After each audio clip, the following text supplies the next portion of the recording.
สบายดีท่านผู้ชมที่เคารพมื้อนี้ข้าพเจ้า Galaxy New มีข่าวจะมารายงานให้ท่านผู้ชมนะครับฟังนำกัน ในวันที่ 8 พฤษภาคม ครบรอบ 1 ปีสำหรับการที่สหรัฐถอนตัวจากข้อตกลงนิวเคลียร์อิหร่านเฮ็ดให้อิหร่านใช้โอกาสนี้ประกาศถอนตัวจากข้อตกลงบางส่วนและขีดเส้นตาย 60 วันให้ 5 ประเทศที่เหลือในข้อตกลงหาทางช่วยอิหร่านหลีกเลี่ยงผลกระทบที่เกิดขึ้นจากมาตรการความมาดของสหรัฐบ่ฉะนั้นอิหร่านจะกลับมาเสริมสมรรถนะแร่ยูเรเนียมขณะเดียวกันรัฐมนตรีต่างประเทศสหรัฐได้เดินทางเยี่ยมยามอิรักแบบฉุกเฉินเพื่อหวังสกัดกั้นอิทธิพลของอิหร่านในตะวันออกกลางประธานาธิบดีฮัสซาน โรฮานี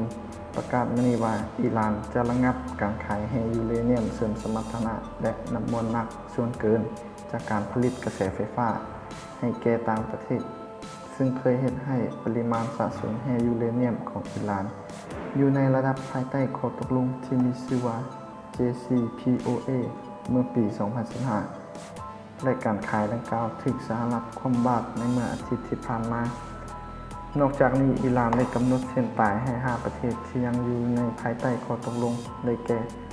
อังกฤษฝรั่งรัสเซียจีนและเยอรมัน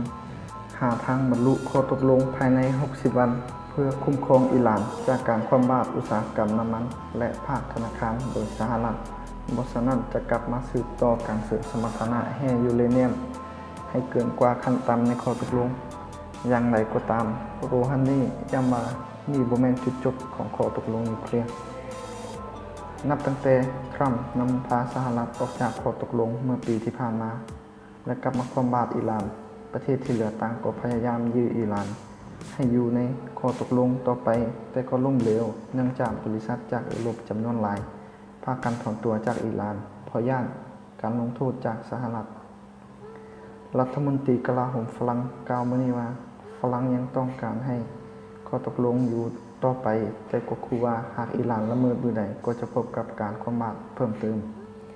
ด้านรัฐบาลรัสเซียกล่าวโทษสหรัฐว่าเป็นต้นต่อที่ให้อิหร่านต้องเฮ็ดแบบนี้ในขณะที่จีนเรียกร้องให้ทุกฝ่ายหลีกเลี่ยงการเพิ่มความเข้มตึงนอกจากการส่งกองเรือบรรทุกเครื่องบินและเรือทิ่มระเบิดมายังอ่าวเปอร์เซียแล้วมื้อนี้ไมค์ ปอมเปโอรัฐมนตรีต่างประเทศสหรัฐได้ยกเลิกกำหนดเยี่ยมยามเยอรมันแบบกระทันหันและเปลี่ยนแปลงการเยี่ยมยามประเทศอิรักแทนโดยเข้าพบประธานาธิบดีบาฮัมซาลีนายกรัฐมนตรีอาเดล อับดุล มาดีและคณะเจ้าหน้าที่ระดับสูงเพื่อแลกเปลี่ยนข้อมูลด้านความมั่นคงเกี่ยวกับภัยคุกคามจากอิหร่านและความปลอดภัยของชาวอเมริกาในอิรักแต่ผู้นำอิรักย้ำว่าอิรักต้องดำเนินความสัมพันธ์อย่างสมดุลรวมถึงอิหร่านซึ่งเป็นประเทศเพื่อนบ้านของอิรัก